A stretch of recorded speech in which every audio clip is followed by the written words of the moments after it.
दोस्तों, हरियाणा की 10 लोकसभा सीटों के लिए बीजेपी की तरफ से 4 सीटों पर काफी माथापच्ची करनी पड़ रही है। हालांकि उन्होंने 6 सीटों पर अपने उम्मीदवार ऑलरेडी घोषित कर दिए हैं। 4 सीटों पर अपने उम्मीदवार घोषित करने बाकी हैं, जिन सीटों का नाम है कुरुक्षेत्र, सोनीपत, रोहतक और हिसार।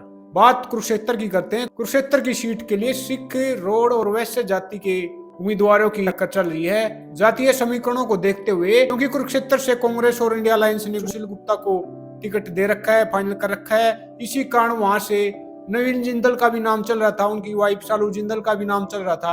हालांकि उन्होंने चुनाव लड़ने से बिल्कुल मना कर दिया है। बाद में उनका नाम हिसार से भी उछला था, लेकिन उन्होंने बिल्कुल मना कर दिया है, जिंदल परिवार चुनाव नहीं लड़ेगा। कुरुक्षेत्र से बीजेपी की तरफ से दूसरा सबसे बड़ा नाम आगे आ रहा है मनजिंदर सिंह सिरसा, जो सिख कम्युनिटी से बिलोंग करते हैं। बीजेपी कुरुक्षेत्र में जातीय समीकरणों को देखते हुए उनको भी इस सीट पर फिट करना चाहती है। एक तीसरा नाम भी इस टिकट के लिए आगे आ रहा है, उनका नाम है असम से विधायक बख्शीश सिंह।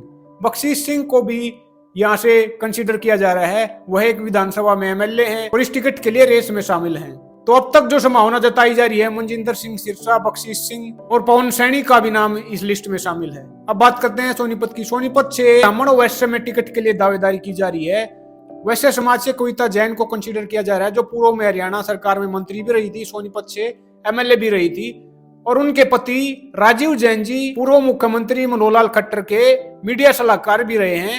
मनोहर लाल खट्टर के करीबी होने के कारण उनको इस टिकट से दावेदार माना जा रहा है। दूसरी तरफ ब्राह्मण उम्मीदवार में मोहनलाल बडोली, जो राय से एमएलए हैं, और पदक विजेता योगेश्वर दत्त को भी कंसीडर किया जा रहा है। हालांकि माना यह जा रहा है कि सबसे आगे इस रेस में शामिल योगेश्वर दत्त हैं, लेकिन जातीय समीकरणों को देखते हुए 3-4 नामों पर चर्चा की जा रही है। बाकी नामों में तीर्थ सिंह राणा और राजू मोर को भी कंसीडर किया जा रहा है, लेकिन देखना दिलचस्प होगा कि बीजेपी सोनीपत से किसको अपना दावेदार बनाती है। अब बात करते हैं रोहतक की। रोहतक से दीपेंद्र हुड्डा के खिलाफ अरविंद शर्मा का टिकट बीजेपी की तरफ से लगभग फाइनल हो चुका है। पहले कई नामों पर चर्चा की जा रही थी। रणदीप हुड्डा का भी नाम इस टिकट के लिए कंसीडर किया जा रहा था। कई बार बोला जा रहा था कि उनको यह टिकट दे दिया जाएगा, लेकिन रणदीप हुड्डा परिवार के काफी करीबी हैं, उनके अच्छे संबंध हैं। इस कारण उन्होंने रोहतक से दीपेंद्र सिंह हुड्डा के खिलाफ चुनाव लड़ने से बिल्कुल मना कर दिया है। दूसरे नामों में बाबा बालकनाथ का, कैप्टन अभिमन्यु का, ओपी धनखड़ का भी नाम इस टिकट के लिए कंसीडर किया जा रहा था, लेकिन खबर यह आ रही है कि अब अरविंद शर्मा का टिकट यहां से फाइनल कर दिया गया है। दीपेंद्र हुड्डा के खिलाफ वो दोबारा चुनाव लड़ेंगे। अब बात करते हैं हॉट सीट हिसार की। हिसार से बीजेपी की तरफ से कैप्टन अभिमन्यु का नाम सबसे आगे चल रहा है। माना यह जा रहा है कि कैप्टन अभिमन्यु को यह टिकट दिया जाएगा।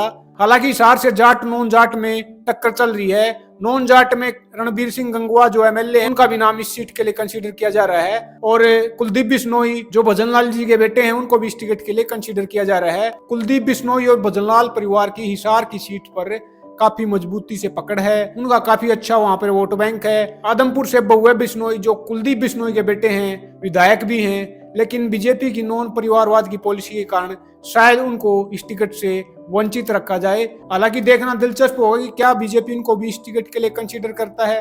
हालांकि कुछ टाइम पहले ये भी अफवाह उड़ी थी कि उनको राजस्थान से टिकट दिया जा सकता है, लेकिन बाद में बोला गया कि वहां से उनको टिकट नहीं दिया जाएगा। तो आपको एक बार दोबारा बता दें, कुरुक्षेत्र से मनजिंदर सिंह सिरसा, पवन सैनी, बख्शीश सिंह का नाम आगे चल रहा है। सोनीपत से कविता जैन, मोहनलाल बडोली और योगेश्वर दत्त का नाम आगे चल रहा है।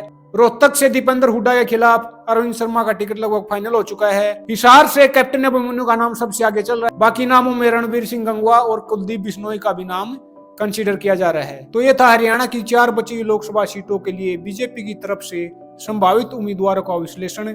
आप क्या सोचते हैं इसके बारे में कमेंट करके बताइएगा। फॉलो कीजिए मुझे। नमस्कार।